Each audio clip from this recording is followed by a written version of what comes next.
जी हाँ, महायुद्ध के एपी सेंटर में इस वक्त टीवी9 भारतवर्ष की जाबाज टीम मौजूद है। हमारे संवाददाता सुमित चौधरी और हमारे वीडियो जर्नलिस्ट निशांत कुमार इस वक्त लेबनान के युद्ध जोन में मौजूद हैं। ये सबसे खतरनाक युद्ध जोन है जहां पर इस वक्त टीवी9 की टीम मौजूद है। उन जगहों पर भी सुमित पहुंच गए जहां अब तक कोई नहीं पहुंचा था। इजराइल ने ताबड़तोड़ हमलों से इन इलाकों को दहला दिया है। वहां से हम आपको दिखा रहे हैं रिपोर्ट। आपके साथ मैं हूं समीर अब्बास, मेरे साथ रवि मिश्रा भी मौजूद हैं। इजराइल और हिजबुल्लाह के बीच विध्वंसक युद्ध जारी है। इजराइल की एयर स्ट्राइक और ग्राउंड ऑपरेशन दोनों चल रहे हैं। उधर लेबनान में जहां आईडीएफ ने हमला कर बड़ी तबाही मचाई है, वहां पर टीवी9 भारतवर्ष की टीम पहुंच चुकी है। लेबनान वॉर जोन से टीवी9 रिपोर्टर सुमित चौधरी और कैमरामैन निशांत लगातार तस्वीरें पहुंचा रहे हैं।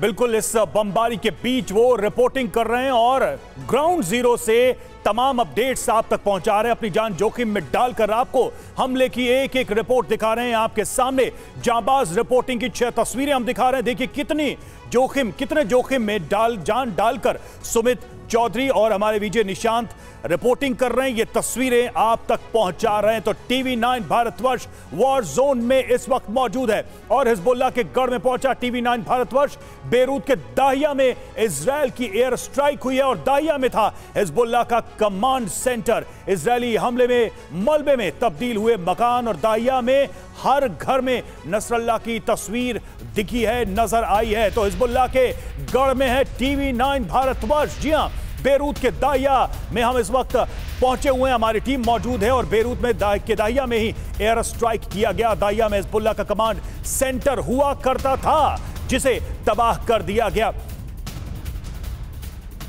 और हमारे संवाददाता सुमित चौधरी ने वहां क्या देखा, क्या महसूस किया, इस रिपोर्ट के जरिए आपको दिखाते हैं। हम इस समय दाहिया के इलाके में हैं और अगर आप देखें नसरल्लाह की फ़ोटो आप देखेंगे, हज़रत नसरल्लाह की तस्वीरें यहाँ पर लगा रखी हैं। हर घर पर आपको ऐसी तस्वीरें नज़र आ जाएंगी। और ख़ास बात यह कि अभी यहाँ पर जो अटैक किए गए थे, कहा यह जा रहा है कि ये एक बड़ा कमांड कंट्रोल सेंटर था दाहिया के अंदर। दाहिया वही इलाका है जिसे इलाका माना जाता है हिजबुल्लाह का, जहाँ पर लगातार हिजबुल्लाह ऑपरेट करता है, जहाँ के हर घर के अंदर इनके कमांड एंड कंट्रोल सेंटर। और यही आप देखें, इन घरों को अटैक किया गया है। और इसराइल हमेशा ये कहता आया है कि इन इलाकों के अंदर से हमास जो है वो ऑपरेट कर, हिजबुल्लाह जो है ऑपरेट करता था और इसी वजह से वो इन इलाकों को टारगेट करता है। अगर आप देखें यहाँ पे जो मलबा पड़ा हुआ है या फिर आप तस्वीरें देखें, ये हर जगह इस तरीके की नसरल्लाह की तस्वीरें लगाई गई हैं। ये एक तरीके का चिन्ह है, एक तरीके का इंडिकेशन है। और अगर आप देखें यहाँ पर हिजबुल्लाह के पोस्टर्स या उसके फ्लैग्स भी आपको नज़र आ जाएंगे। ये दिखाने की कोशिश है कि ये इलाका हमारा है। हिजबुल्लाह इसी तरीके से अपने इलाकों को कमांड करता था और अब जिस तरीके से अटैक हुआ है उसके बाद की तस्वीरें अगर आप देखें, मैं अपने कैमरा पर्सन से कहूँगा, अगर आप देखें तो आपको यहाँ पर कई बैग्स या फिर कई चीज़ें भी नज़र आ जाएंगी। ऐसा लगता है कि जैसे यहाँ पर कोई सर्विलेंस का काम होता था। अगर आप देखें बड़े बड़े आपको यहाँ पर कैमराज, आपको केबल्स और आपको दूसरी चीज़ें मिल जाएंगी। और यही वजह है कि कहा यह जा रहा था इजराइल की तरफ से कि उसने इस इलाके को इसीलिए अटैक किया क्योंकि ये वो इलाका था जहाँ से लगातार हिजबुल्लाह जो है वो सर्विलेंस करता था। और ये तस्वीरें आपको मैं दिखाने की कोशिश कर रहा हूँ जहाँ पर आप देखेंगे और समझेंगे कि इस समय के हालात क्या हैं। ये दाहिया का इलाका, अगर देखें ऊपर वहाँ पर आपको थोड़ा सा, अगर आपको देखें, अगर मेरे कैमरा पर्सन आपको दिखा पाए तो धुआं उठता आपको नज़र आ जाएगा। इन इलाकों को भी अटैक किया है रिसेंटली और इन पूरे इलाकों में आपको ऐसे धुएँ के गुबार कई जगह नज़र आ जाते हैं। ये इंडिकेट कर रहा है, ये दिखा रहा है कि आखिरकार इस समय क्या स्थिति है इस इलाके की, जो एक समय में सबसे बड़ा गढ़, सबसे बड़ी जगह मानी जाती थी हिजबुल्लाह की, जहां पर हिजबुल्लाह बड़े सेफली, बहुत आराम से काम कर लिया करता था। और अब इस इलाके की हालत क्या है, अब इस समय की इस इलाके की तस्वीर क्या है, ये हम आप तक पहुंचा रहे हैं और आपको दिखा रहे हैं कि आखिरकार हिजबुल्लाह जिस इलाके को सबसे सेफ मानता था, जहाँ पर वो किसी को भी आने नहीं देता था, जिसको लगता था कि वो इलाका सबसे ज़्यादा सेफ है, उसी इलाके में इजराइल ने स्ट्राइक्स कर लगातार बड़े अटैक्स कर पूरे इलाके की क्या तस्वीर बना दी है आप देख सकते हैं। मैं और मेरा कैमरा पर्सन निशांत आपको ये तस्वीरें दिखा रहे हैं और आपको बताने की कोशिश कर रहे हैं कि इस समय के क्या ताज़ा हालात हैं। और देखिए, एक बात बहुत इंपॉर्टेंट है यहाँ पर कि अभी क्या चीज़ें हैं। देखिए, अभी हालांकि मैं आपको ये भी दिखा दूँ, उसके आसपास के कुछ सिविलियन एरियाज़ को भी क्या नुकसान पहुँचा है इससे। हालांकि ये बेबी शॉप थी कहा जा रहा है। और देखिए, और ये अगर आप देखें ब्यूटी एंड स्पा शॉप है और ये दूसरी जो शॉप्स हैं गिफ्ट शॉप, सब कुछ यहाँ पर तबाह हो चुका है। ये दाहिया का इलाका है। मैं आपको ये बार बार इसलिए बता रहा हूँ क्योंकि दाहिया का इलाका हर किसी के जहन में, मैं भी जब पहले आया था तब यहाँ पर 1 महीना पहले मुझे यहाँ पर घुसने के लिए बहुत जद्दोजहद करनी पड़ती थी। ये इलाका बहुत क्लोजली हिजबुल्लाह मॉनिटर करता था, लेकिन अब ये हालात हैं कि इन इलाकों में कोई भी नहीं है। अब ये इलाके खाली हो चुके हैं। तो देखिए, हिजबुल्लाह के गढ़ में इस वक्त TV9 भारतवर्ष की जाबाज टीम मौजूद है और क्या हाल किया गया है। हिजबुल्लाह के तमाम जो कमांड सेंटर्स हैं उन्हें बर्बाद कर दिया गया है। हमारे संवाददाता सुमित चौधरी इस वक्त बेरूत में मौजूद हैं और बेरूत में दाहिया में लोगों ने घर बार छोड़ दिया है। दाहिया का पूरा इलाका वीरान हो गया है, सुनसान हो गया है। दाहिया से ही चलता था हिजबुल्लाह का ज्यादातर ऑपरेशन। रिहायशी इलाके में बनाए हुए थे हिजबुल्लाह ने अपने कमांड सेंटर और इन कमांड सेंटर्स को ध्वस्त कर दिया गया है बेरूत के दाहिया में। सुमित चौधरी की एक और रिपोर्ट आपको दिखाते हैं। कैमरा पर्सन आपको दिखा रहे हो, ना सिर्फ इस इलाके में बल्कि अब ये पूरा का पूरा इलाका खाली हो चुका है, कोई नहीं है यहाँ पर और सारे लोग यहाँ के भाग चुके हैं क्योंकि लगातार मेन एपिसेंटर अटैक का इस समय बेरूत के पास का इलाका दाहिया ही है। और अगर आप देखें बड़ी बड़ी इमारतें जो मैं दिखा रहा हूँ ये खाली हो चुकी हैं, इनको अटैक किया गया है। और एक और चीज़ अगर आप देखें, ये दुकानें जो सिविलियन एरियाज में खासतौर पे जो लोगों की हुआ करती होगी वो भी कैसे बर्बाद हो चुकी है, तबाह हो चुकी है। हालांकि इजराइल हमेशा ये दावा करता है कि इन्हीं इलाकों से सिविलियंस के बीच में रहकर हिजबुल्लाह बड़े ऑपरेशंस को चलाता था और इसी वजह से उसने इन इलाकों को टारगेट किया। मैं और मेरे कैमरा पर्सन निशांत भारतवर्ष को, पूरी दुनिया को ये दिखा रहे हैं कि आखिरकार इस समय जो एपी सेंटर बना हुआ है इस जंग का, वहाँ हम मौजूद हैं। और ये देखिए, मैं एक बार फिर अपने कैमरा पर्सन को कहूँगा कि ऊपर दिखाएं पूरा इलाका। अगर तरीके से देखेंगे आपको समझ में आएगा कि क्या तस्वीरें हैं। निशांत, अगर आप वहां आए, मैं वहां पर अपने दर्शकों को जाके दिखाना चाहता हूं कि आखिरकार इस समय की क्या ताज़ा हालात वहां पर इस समय मौजूद हैं। और ये देखिए, इस समय बहुत इंपॉर्टेंट ये है अपने दर्शकों को ये दिखाना कि इस समय क्या चीज़ें हैं यहाँ की। देखिए, और ऐसा नहीं है कि ये अटैक सिर्फ और सिर्फ एक ही पर्टिकुलर इलाके में एक ही जगह पे किए हो, ये हर तरफ ये तस्वीरें। और ये मैं इसलिए दिखा रहा हूँ क्योंकि अगर आप देखें कि इस इलाके के अंदर, क्योंकि नसरल्ला का गढ़ माना जाता था और यहाँ पर अगर देखें, मेरे कैमरा पर्सन आपको दिखाने की कोशिश कर रहे हो कि इस समय के अभी जो ताज़ा हालात हैं वो कैसे हैं। सुबह से लेकर अब तक मैंने कई बार ज़मीर आवाज़ें सुनी, लगातार मैंने देखा कि आखिरकार किस तरीके से यहाँ पर लगातार ताबड़तोड़ एयर स्ट्राइक्स की गई हैं और उसी के बाद हम इन इलाकों में पहुँचे हैं। हालांकि देखिए, कहा यह जा रहा है, इजराइल ने यह भी कहा है कि इन इलाकों को जल्दी से जल्दी खाली कर दें, तभी आपको यहाँ पर ज़्यादातर लोग नहीं नज़र आएंगे, आपको सारी इमारतें खाली नज़र आएंगी। क्योंकि इजराइल का मानना यह है कि इन सभी इमारतों में कहीं ना कहीं हिजबुल्लाह ने अपने कमांड एंड कंट्रोल सेंटर बना रखे हैं, तो इसी वजह से ज़्यादातर टारगेट किया जा रहा है।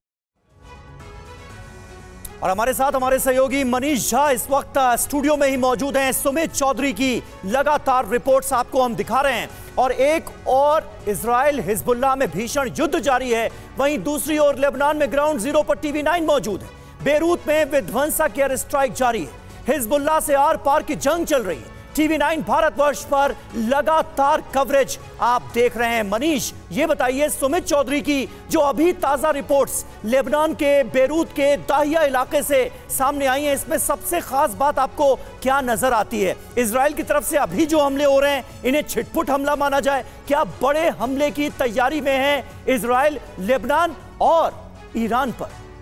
देखिए, पहली बात तो यकीन नहीं आता है कि दाहिया वो इलाका जो असल में लेबनान की राजधानी हुआ करती थी, जो पावर सेंटर होता था, जहां से निकला हुआ एक एक आदेश, एक एक हुक्म इजराइल के प्रधानमंत्री को और इजराइल की सरकार को मानना पड़ता था, आज उसकी यह हालत हो गई है। सुमित, और TV9 का कैमरा आपको चीख चीख कर बता रहा है कि देखिए दाहिया की आज क्या पोजीशन है, दाहिया ने आज क्या हासिल किया है। ये वही दाहिया है जहां 2 महीने पहले तक किसी ने भी नहीं सोचा था।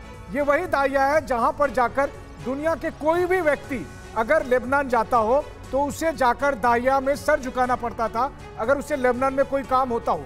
लेकिन आज देखिए, आज उस दाहिया के इलाके में कोई मौजूद नहीं है। आज उस इलाके की हालत क्या है, किस तरीके से वो बर्बाद हो गया है, ध्वस्त हो गया है। दरअसल लेबनान के पीछे जिस तरह से इजराइल का एयर स्ट्राइक जारी है, उसके बाद तो लग रहा है कि केवल दाहिया नहीं बल्कि आने वाले कुछ दिनों में आपको बेरूत ऐसे ही हालत में दिखेगा।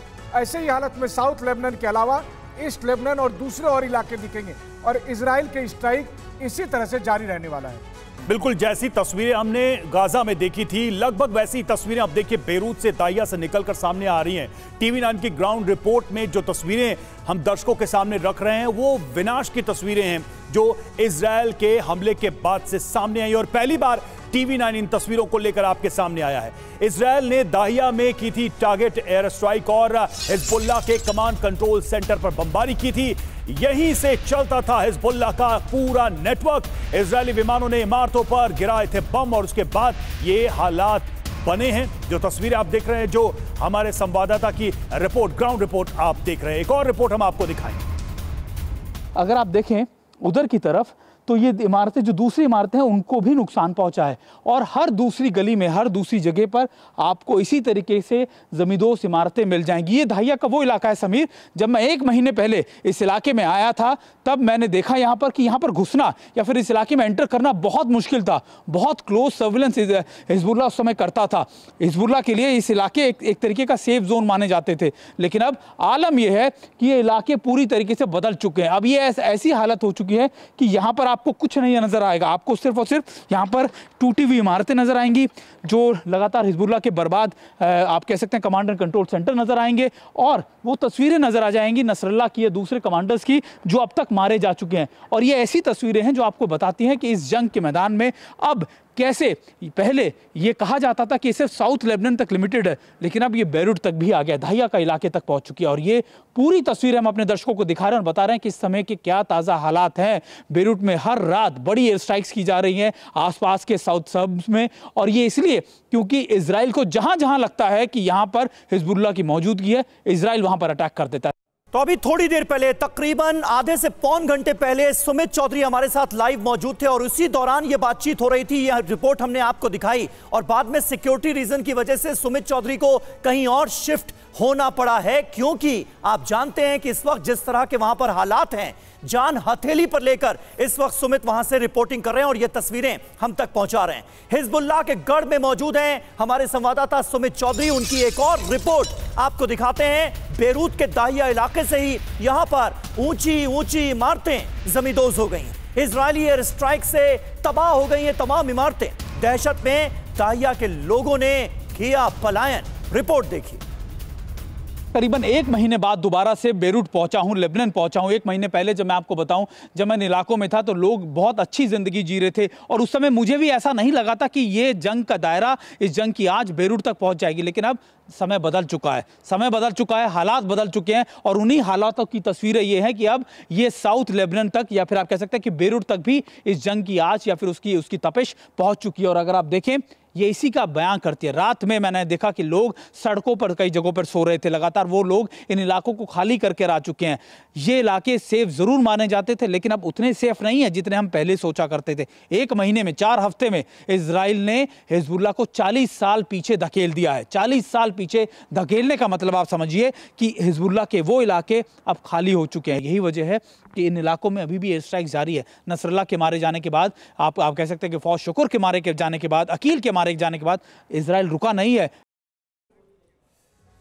लेकिन इस बीच इजराइल का ग्राउंड ऑपरेशन रुक नहीं रहा है। लेबनान में लगातार इजराइल का ऑपरेशन जारी है। अभी भी इजरायली मिलिट्री ने जारी किया है वीडियो। लेबनान में 2 किलोमीटर अंदर तक घुसी मिलिट्री। आईडीएफ की तरफ से ये जानकारी दी गई है। ये तस्वीरें आप देखिए आईडीएफ की कमांडोज की, और यह दावा किया गया है कि 2 किलोमीटर अंदर तक लेबनान में वो एंटर कर चुके हैं। यानी एक तरफ एरियल अटैक के बाद की जो तस्वीरें आपने देखी हमारी रिपोर्ट्स में, और अब देखिए ग्राउंड एक्शन को लेकर यह अपडेट आया है कि लगातार ग्राउंड ऑपरेशन भी जारी है और धीरे धीरे लेबनान में अंदर दाखिल हो रही है आईडीएफ की तरफ से ऑफिशियली जो जानकारी दी गई है वो ये कि 2 किलोमीटर अंदर तक सेना घुस चुकी है इजराइल की।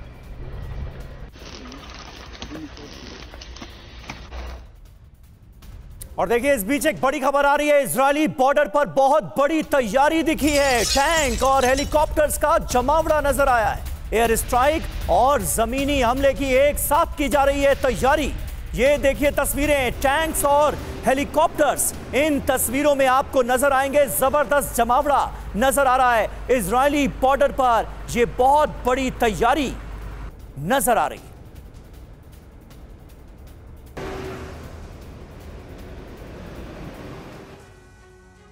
जी हाँ, तो ग्राउंड ऑपरेशन जारी है और आर पार की ये जंग है। जी हाँ, दक्षिणी लेबनान में ग्राउंड ऑपरेशन अभी भी जारी है। जो अपडेट आईडीएफ ने दिया कब से चल रहा है ये ग्राउंड ऑपरेशन, तो 4 दिन से ये ग्राउंड ऑपरेशन चल रहा है आईडीएफ का। इजरायली मिलिट्री ने यह दावा किया है कि 2 किलोमीटर अंदर तक सेना उसकी घुस चुकी है। जी और किस जगह तक पहुंची है इस वक्त इजरायली सेना, जो हमारे पास जानकारी आ रही है उसके मुताबिक मरून अल रस गांव तक इजरायली डिफेंस फोर्सेस पहुंच चुकी हैं। लेबनान का दावा क्या है? लेबनान कह रहा है कि 400 मीटर अंदर तक घुस गई है आईडीएफ और फिर वापस लौट गई है। यह लेबनान की तरफ से दावा किया जा रहा है, लेकिन आईडीएफ की तरफ से यह नहीं कहा जा रहा है। आईडीएफ की तरफ से जो जानकारियां मिल रही हैं उसके मुताबिक लगातार आईडीएफ आगे बढ़ रही है। कहां तक आई आईडीएफ? देखिए, खिरबैत, यारोन और आदेश से ये वो इलाके हैं जहां तक आईडीएफ पहुंच चुकी है। बड़ी बात क्या है? इजरायली मिलिट्री और हिजबुल्लाह के बीच भीषण जंग चल रही है। इजरायली मिलिट्री को हिजबुल्लाह रोक रहा है। 30 सितंबर की रात से जमीनी हमलों का सिलसिला जारी है। बिल्कुल, और यह ऑपरेशन चल रहा है। मनीष, अगर इसको ऐसे समझा जाए कि ईरान ने इजरायल के ऊपर हमले किए, लेकिन वो दर्द था हिजबुल्लाह पर इजरायल के अटैक का, क्या ऐसा लग रहा है कि ईरान को और ज्यादा दर्द पहुंचाने के लिए लेबनान में, बेरूत में और भयंकर हमले होंगे? ये ग्राउंड ऑपरेशन और इंटेंस होगा, यानी कि जितनी तबाही लेबनान में होगी ईरान की तकलीफ उतनी बढ़ती जाएगी। देखिए, इजरायल के मुताबिक ईरान से तो वो अपना एक अलग हिसाब करेंगे, लेकिन जहां तक लेबनान में ग्राउंड ऑपरेशन का सवाल है, बहुत कुछ जो ग्राउंड ऑपरेशन में रूटीन प्रोसीजर होता है, हमने गाजा के ग्राउंड ऑपरेशन में देखा था। आईडीएफ के सैनिक अंदर जाते थे, फिर वो वापस आते थे, फिर दूसरी रणनीति बनाकर फिर अंदर जाते थे। तो कई बार जब लेबनान ये कहता है कि आईडीएफ आई थी फिर वो वापस चली गई है, ये एक अच्छी बात है। एक फौज को हमेशा ये पता होना चाहिए कि लड़ाई के समय कब हमें पीछे हटना है, फिर कब आगे बढ़ना है, और उसी टैक्टिकल ऑपरेशन के तहत आईडीएफ आगे बढ़ भी रही है। ये बात भी सही है। देखिए, मैं आपको बताऊं, पिछले 12 घंटे में 14 बार लेबनान की तरफ से, हिजबुल्लाह की तरफ से नॉर्थ इजराइल पर अटैक हुए। पिछले 1 घंटे में, जब से लगातार हम ये रिपोर्टिंग दिखा रहे हैं, सुमित की रिपोर्टिंग, 1 घंटे में 2 बार हिजबुल्लाह की तरफ से नॉर्थ इजराइल पर अटैक हुए। इस हालात के बीच में जब इजरायली सैनिक ग्राउंड ऑपरेशन के लिए आगे बढ़ रहे हैं, कुछ इलाके में वो काफी आगे बढ़ जा रहे हैं, लेकिन कुछ इलाके ऐसे हैं जहां बॉर्डर के महज 200-400 मीटर दूरी पर ही उनको रेसिस्टेंस का सामना करना पड़ता है। फिर वो वापस आते हैं, फिर वहां पर एयर सपोर्ट दिया जाता है और फिर वहां पर आर्टिलरी से फायर किया जा रहा है। फिर आईडीएफ दोबारा वहां कुछ घंटे के बाद आगे बढ़ने की कोशिश करती है। इस तरीके से ग्राउंड ऑपरेशन चल रहा है, क्योंकि ग्राउंड ऑपरेशन में आपका सामना सीधे हिजबुल्लाह के लड़ाके से होगा। वहां पर आपको बचाने के लिए एयर डिफेंस नहीं रहेगा, इसीलिए इस तरह की रणनीति अपनाई जाती है, जो आने वाले समय में अधिक एक्सटेंसिव तौर पर आपको दिखाई देगा। बिल्कुल मनीष, आपने ग्राउंड ऑपरेशन का जिक्र किया कि ये कैसे आगे बढ़ रहा है, उसी से जुड़ी अहम खबर भी आ रही है। ग्राउंड ऑपरेशन के दौरान इजरायली सेना पर हमला हुआ है। इजरायली टैंक पर हिजबुल्लाह ने अटैक कर दिया। हमले में इजरायली मार्कोवा टैंक तबाह हो गया है, ये खबर सामने आ रही है। और ये देखिए तस्वीरें, इजरायली टैंक पर हिजबुल्लाह ने अटैक किया और कितना भीषण अटैक था। पूरा टैंक और इस टैंक में सवार आईडीएफ के तमाम जवान जो थे वो इस हमले की जद में आ गए।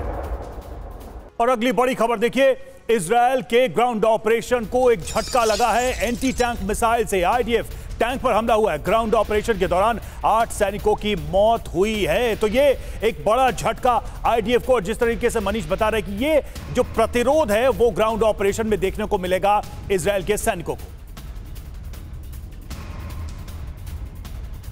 तो देखिए, TV9 भारतवर्ष पर जितने भी एक्सपर्ट से हम बात कर रहे थे, सबका यह कहना था कि ग्राउंड ऑपरेशन बहुत मुश्किल होने वाला है, क्योंकि ये वो इलाके हैं जो हिजबुल्लाह की डेन माने जाते हैं। ग्राउंड ऑपरेशन में आईडीएफ को अब झटका लगने की खबर सामने आ रही है। जमीनी हमले में इजरायली मिलिट्री पर हमला हुआ है। यारून में इजरायली टैंक पर मिसाइल अटैक हो गया अचानक। इजरायली टैंक मरकोवा पर मिसाइल अटैक हुआ, जिसमें यह टैंक पूरी तरह से बर्बाद हो गया। लेकिन सबसे दुखद बात इजरायल के नजरिए से यह है कि हमले में 8 इजरायली सैनिकों की मौत हो गई है। यह बड़ा नुकसान है इजरायल का। बिल्कुल, इस हमले में आईडीएफ के 2 कैप्टन की भी मौत हुई है। सभी सैनिकों की उम्र 21 से 23 साल के बीच बताई जा रही है। खास बात क्या है इस पूरे घटनाक्रम से जुड़ी हुई, तो इजरायल टैंक पर हिजबुल्लाह का मिसाइल से अटैक हुआ है और मिसाइल अटैक की वजह से आईडीएफ को आगे बढ़ने में दिक्कत हुई है। हमले में अब तक इजरायल के 3 टैंक तबाह हो चुके हैं, बर्बाद हो चुके हैं। तो इस तरीके का प्रतिरोध का सामना जमीन पर करना पड़ा है आईडीएफ को। बिल्कुल। और देखिए, लेबनान में इजरायली सैनिकों के मारे जाने पर पीएम बेंजामिन नेतन्याहू ने शोक का इजहार किया है, शोक व्यक्त किया है। मैं लेबनान में शहीद हुए हमारे नायकों के परिवारों के प्रति अपनी संवेदना व्यक्त करना चाहता हूं। भगवान उनको फिर पुनर्जीवित करें। हम एक साथ खड़े होंगे और भगवान की मदद से हम एक साथ जीतेंगे। हम दक्षिण में अपने बंधकों को वापस लाएंगे। हम उत्तर में अपने लोगों को लौटाएंगे। हम इजराइल की अनंत काल को सुनिश्चित करेंगे। और वहीं इजराइल के सीरिया में भी भीषण हमले हुए हैं। इजराइल ने सीरिया को बनाया निशाना। दमिश्क में आईडीएफ ने हवाई हमले किए हैं। इजरायली हमले में धुआं धुआं हो गया दमिश्क। ये देखिए, ये दमिश्क की तस्वीरें आपके सामने हैं जहां पर आईडीएफ ने एयर स्ट्राइक की है।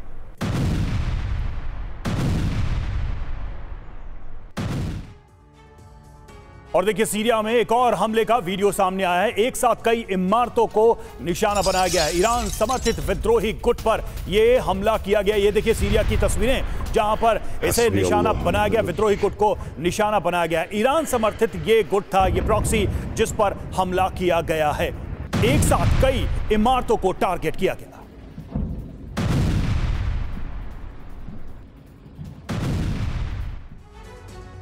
और इस बीच एक बड़ी खबर आ रही है। हसन नसरल्लाह के दामाद जाफर अल कासिर की मौत हो गई है। सीरिया में इजरायली हमले में मारा गया नसरल्लाह का दामाद। तस्वीर भी इस शख्स की हम आपको दिखा रहे हैं। बुधवार को दमिश्क में जो इजरायली हमला हुआ उसमें नसरल्लाह के दामाद की मौत हो गई है। एक दिन पहले मारा गया था अल कासिर का भाई और अब अल कासिर के भी मारे जाने की खबर सामने आ रही है।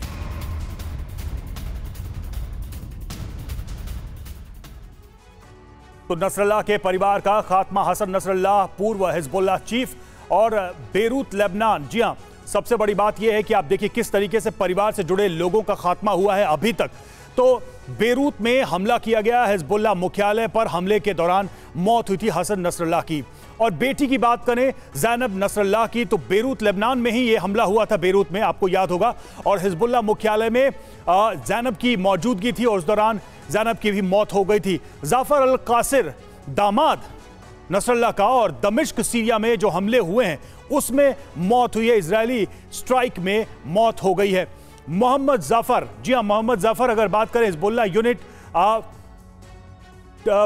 4400 का कमांडर था और इसकी भी मौत हो गई। लेबनान में ग्राउंड ऑपरेशन के दौरान ये मारा गया था। तो ये देखिए किस तरह से नसरल्लाह के परिवार और उससे जुड़े अहम लोग मारे गए हैं अभी तक के ऑपरेशन में। मनीष, सवाल यही है कि नसरल्लाह का परिवार और नसरल्लाह से जुड़े लोग अभी भी निशाने पर हैं और देखा जाए तो उन पर खतरा खत्म नहीं हुआ है, चाहे वो बेरूत में हो चाहे वो सीरिया में हो। देखिए, इजराइल का कहना यह है कि हिजबुल्लाह से जुड़े हर व्यक्ति को उनके निशाने पर है और वो मारे जाएंगे, और यही सोचकर इजराइल स्ट्राइक कर भी रहा है। और इसीलिए नसरुल्लाह के मारे जाने के बाद या हिजबुल्लाह के टॉप कमांडर के खात्मे के बाद भी स्ट्राइक रुक नहीं रही है। हर जगह से जहां से उसे सूचना मिल रही है उनके इंटेलिजेंस गैदरिंग के मुताबिक कि यहाँ पर हिजबुल्लाह के लड़ाके हो सकते हैं या हिजबुल्लाह के कमांडर हो सकते हैं या हिजबुल्लाह से जुड़े कोई भी पॉलिटिकल लीडरशिप हो सकती है, उन सबको टारगेट किया जा रहा है, फिर चाहे वो लेबनान का इलाका हो या फिर सीरिया का इलाका हो। अहम बात यह है कि जब सीरिया के इलाके को वो टारगेट कर रहे हैं तो वहां पर इजराइल 2 कदम आगे बढ़कर उन तक इलाकों तक को टारगेट कर रहा है जो वहां पर की रूसी एयरबेस है। अभी जो खबरें आ रही है उसके मुताबिक हिजबुल्लाह का एक ठिकाना एक रूसी एयरबेस के पास था और वहां पर इजरायली नेवी ने स्ट्राइक किया और उसे तबाह कर दिया, जिसको अब रूसी एयरबेस के पास हुए हमले की वजह से रूस अपने ऊपर एक थ्रेट के तौर पर भी देख रहा है। देर रात दक्षिणी बेरूत पर हवाई हमला हुआ है। अल मशरफिया में एयर स्ट्राइक कर दी इजराइल ने। कई इमारतों को यहां पर भारी नुकसान हुआ है। ग्राउंड ऑपरेशन से पहले ये एयर स्ट्राइक अंजाम दी गई। ये देखिए तस्वीरें, ग्राउंड ऑपरेशन से पहले किस तरह से इजराइल ने एयर स्ट्राइक करके इन इलाकों को फ्लैटन करने की कोशिश की है। ये आप इन तस्वीरों को देखकर अंदाजा लगा सकते हैं। कई इमारतों को इस हमले में भारी नुकसान हुआ है। ये अल मशरफिया का इलाका है जहां पर एयर स्ट्राइक की गई इजराइल की तरफ से और ये इलाका साउथ बेरूत का है।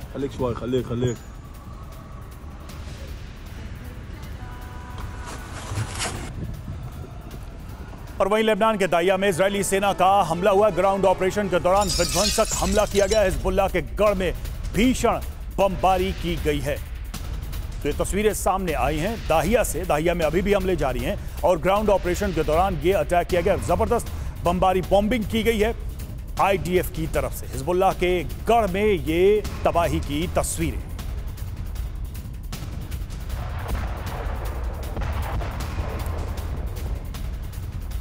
और वहीं खाड़ी के कई देशों का लेबनान को समर्थन भी मिला है। हम लेबनान के साथ हैं, खाड़ी के कई देशों ने यह कहा है। खाड़ी के 6 देशों ने हमास लेबनान को अपना समर्थन दिया है। कतर के दोहा में हुई मीटिंग में यह फैसला लिया गया। अंतर्राष्ट्रीय समुदाय तुरंत बीच बचाव करे, यह आह्वान भी किया गया है दोहा से।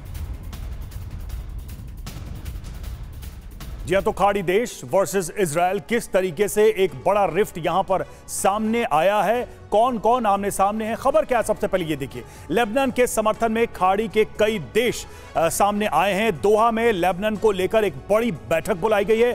खाड़ी सहयोग परिषद की ये बैठक और खाड़ी के 6 देश इस बैठक में शामिल हुए हैं। जी आप देखिए समर्थन में कौन कौन है। यूएई, सऊदी अरब, कतर, बहरीन, कुवैत और ओमान, यानी ये तमाम खाड़ी देश अब लेबनान के समर्थन में आ गए हैं। फैसला क्या हुआ इस मीटिंग में अब आपको बताते हैं। जंग में लेबनान के साथ रहेंगे। हमास को भी समर्थन दिया गया, ये सबसे खास बात है। लेबनान पर हमला तुरंत रोका जाए, ये इन तमाम 6 इंपॉर्टेंट खाड़ी देशों ने कहा है। क्षेत्र में सुरक्षा और स्थिरता बनाए रखना जरूरी है। अंतर्राष्ट्रीय समुदाय बीच बचाव करे, यह भी कहा गया है। सुरक्षा परिषद का प्रस्ताव 1701 लागू किया जाए, इस बात का आह्वान किया गया है खाड़ी देशों की इस मीटिंग में। और प्रस्ताव 1701 है क्या? संयुक्त राष्ट्र सुरक्षा परिषद का प्रस्ताव है। 14 अगस्त 2006 को लागू हुआ था और लेबनान और इजरायल के बीच इसे लागू किया गया था। लेबनान इजरायल के बीच सीमा रेखा का निर्धारण इससे किया गया था और इसी को लेकर यह बैठक हुई जिसमें यह निर्णय लिया गया, यह आह्वान किया गया कि इस फैसले को लागू किया जाए। बिल्कुल, और इस पर मनीष से भी बात करेंगे, लेकिन उससे पहले अहम खबर। बेरूत में इजरायल की भीषण बमबारी। इजरायल ने की ताबड़तोड़ एयर स्ट्राइक। अब उसकी तस्वीरें हम आपको दिखाने जा रहे हैं। बेरूत में इजरायल ने एक बार फिर बारूद बरसाया है। कैसे, ये देखिए।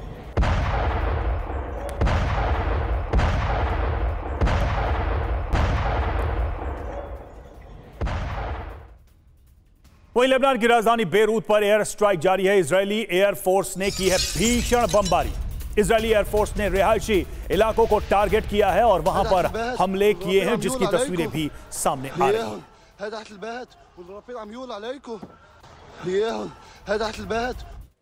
तो कुल मिलाकर इजरायल के ताबड़तोड़ हमलों से दहल गया है बेरूत। बेरूत के कई इलाकों में भीषण बमबारी हुई है। बेरूत के हेल्थ अथॉरिटी सेंटर को भी इजरायल ने बनाया निशाना। हमले में कई लोगों के मारे जाने की खबर है। ये जो आपको इमारत नजर आ रही है जहां से आग के शोले निकल रहे हैं, ये बेरूत का हेल्थ अथॉरिटी सेंटर है जिसे इजरायल की तरफ से बनाया गया निशाना।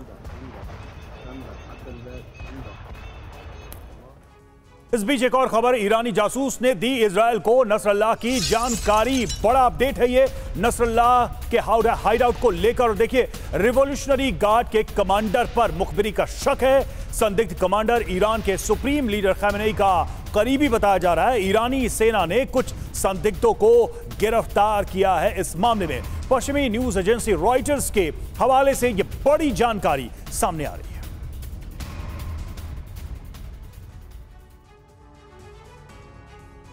तो देखिए, पश्चिमी मीडिया के हवाले से यह बहुत महत्वपूर्ण खबर सामने आ रही है। नसरल्लाह की मौत के पीछे ईरानी जासूस की अहम भूमिका होने का दावा किया गया है। नसरल्लाह की मुखबिरी कैसे की गई, आइए आपको बताते हैं कि दावा किस तरह का किया जा रहा है। दोस्त ने गद्दारी कर दी क्या?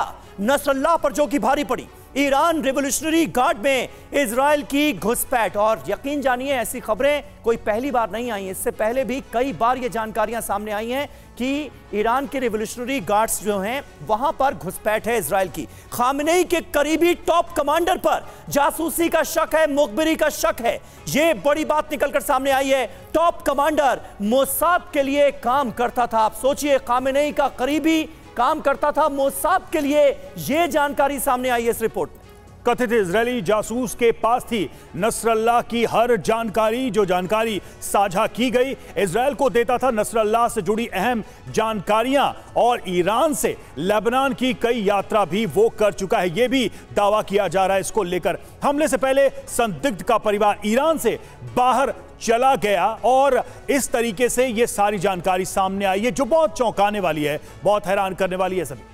बिल्कुल। और मनीष, मैं चाहूंगा इस पर आप भी कुछ जानकारी दें। रॉयटर्स की तरफ से यह बहुत अहम खबर फ्लैश की गई है, क्या मायने है इसके, क्या इंपॉर्टेंस, और क्या ईरान में इस हद तक घुसपैठ है मोसाद की?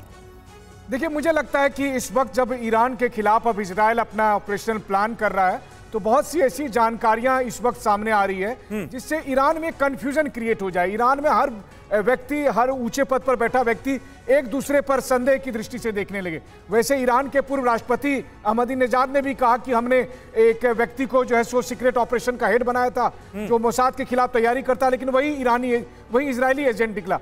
अच्छा। यानी कि ईरान में अभी माहौल ऐसा है कि हर व्यक्ति दूसरे व्यक्ति को मोसाद का एजेंट मान रहा है। इससे होगा ये कि इससे भरोसा टूटेगा एक दूसरे से, और विश्वास होगा, और यहीं पर दुश्मन को फायदा मिलता है। दुश्मन यानी इजराइल को फायदा मिलता है, और इसीलिए इस तरह के नैरेटिव बिल्डअप किए जा रहे हैं। वरना आप सोचिए, नसरुल्लाह से जो व्यक्ति मिलने आता जाता होगा, तो ऐसा नहीं है कि नसरुल्लाह से हर कोई मिलने आ रहा है। अगर वो कहीं मिल रहा है, क्योंकि हिजबुल्लाह भी अपनी जगह पर अपने नेटवर्क में काफी स्ट्रांग रहा है, उनका भी सूचना तंत्र बहुत सिक्योर रहा है। ये अलग बात है कि डिवाइस अटैक के बाद से बहुत हद तक बहुत सारी सूचनाएं कॉम्प्रोमाइज हो गई, जिसका असर था कि एयर स्ट्राइक में नसरुल्लाह मारे गए। बिल्कुल बिल्कुल मनीष, बहुत महत्वपूर्ण बात आपने कही।